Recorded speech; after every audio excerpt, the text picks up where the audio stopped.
Vamos agora à analítica existencial do ser aí, Dasein. Como vimos, uma distinção fundamental em Heidegger é a que existe entre a existência autêntica e a existência inautêntica. E nós veremos a seguir os existenciais, as categorias da existência, os caráteres gerais da existência inautêntica, na qual, em certa medida, todos nós, como seres sociais, temos de viver. Ele começa com a análise da existência inautêntica, que é a do ser, man, na qual sempre, em alguma medida, vivemos. Heidegger quer explicitar a situação a priorística do existente humano, cotidiano, o seu estar no mundo. A condição do ser humano estar no mundo. Para Heidegger, o homem mora imediatamente dentro do mundo. Por isso, não há para ele questão da relação do sujeito versus do mundo externo, o problema da percepção, como existe para Husserl e para os outros filósofos modernos. Para ele, esse problema na relação entre o sujeito interior psicológico e o mundo externo físico é um pseudo-problema resultante de se pensar que o conhecimento seja uma categoria fundamental, o que só seria verdade se o homem fosse essencialmente um ser contemplativo. Mas não é esse o caso. Para o ser humano, o fundamental é o fazer e não o conhecer. Nós somos abertura para o mundo no fazer. O homem vê o mundo como um conjunto de utensílios, de coisas a serem usadas que estão à mão para serem manipuladas. Devemos notar que esse é um argumento metafórico e, portanto, inconcludente. Os utensílios são para o homem, que só descobre a estranheza do mundo quando falta o utensílio. Até aqui temos uma antropologia de carpinteiro feita por um campesino.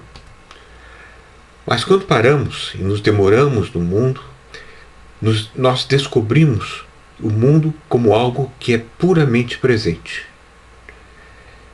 Isso conduz a um engano, pode conduzir a um engano, essa presença. Esse sentimento da presença nos faz ver incorretamente o próprio mundo como presença, ou seja, como um conjunto interconectado de coisas, Dinge,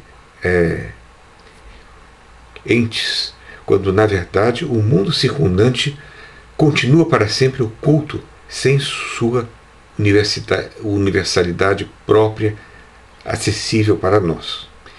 É dessa ilusão de que podemos conhecer a conexão última entre as coisas que surge a tradicional metafísica da presença, que vem desde Aristóteles, que Heidegger se empenhará, como veremos, em combater. Uma característica do ser do homem, o estar aí, o Dasein, é que ele é inerentemente social. Ao estar aí, pertence inevitavelmente o estar com. O ser é um ser para o homem, e o homem é um ser para os outros homens, na existência inautêntica, essencialmente. Em suma, o ser do homem é um estar aí com os outros.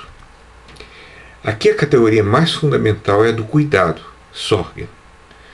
Objetos de cuidado são não só os utensílios que devem ser cuidados, como também os outros seres humanos, que são objetos do que Heidegger chama de solicitude, uma outra característica.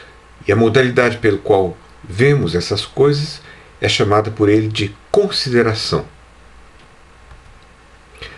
No entanto, muito mais do que um eu, o sujeito é um se, man, o chamado eu inautêntico, integrado às demandas do social, do assim se diz, assim se faz. So macht man, so sagt man.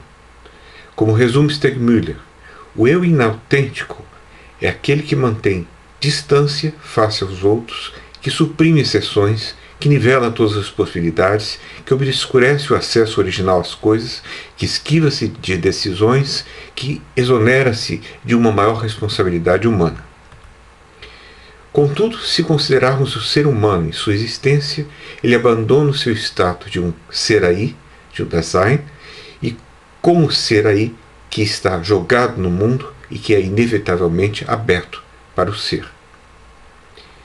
Como um estar no mundo, ele possui, pensa Heidegger, uma luz natural que faz dele uma clareira para o mundo, posto que a sua consciência faz com que o mundo seja capaz de abrir-se à sua compreensão, desde sempre possuidora dessa disposição para ser.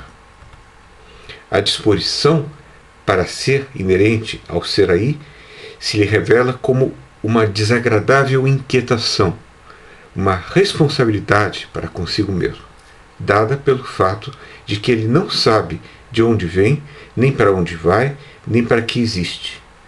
Essa condição é chamada por Heidegger de um estar jogado no mundo, Geworfenheit.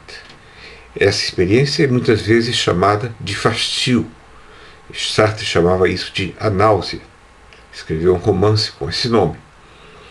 Nós possuímos essa disposição, essa abertura para a consciência, mas, como o homem tem sempre a vontade de dominar e a disposição para agir no mundo, ele a fecha. O homem quer fugir dessa disposição, apesar de o mundo lhe ser sempre, em princípio, aberto. Disposição é o estar à altura das coisas, o compreender, a possibilidade, o poder ser. Essa simples possibilidade torna o ser humano livre, por mais inautêntico que ele possa ser.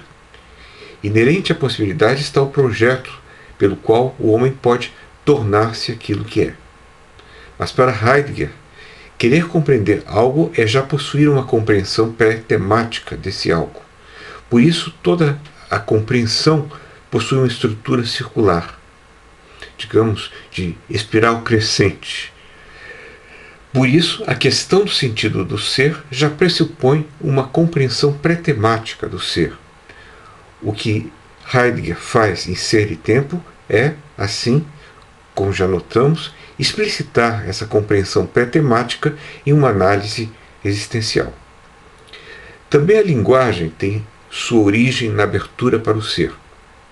Através dela, o ser humano se demonstra como um ser que compreende e se torna, assim, disponível para o mundo.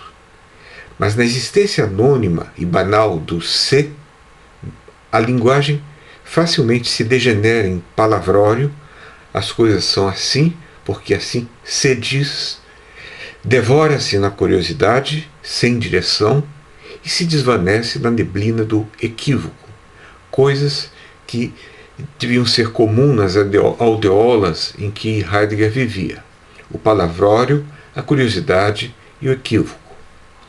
No falar sem fundamento, perdemos a relação autêntica com aquilo de que falamos e perdemos a capacidade de distinguir a de existência autêntica. O próximo ponto será a existência autêntica.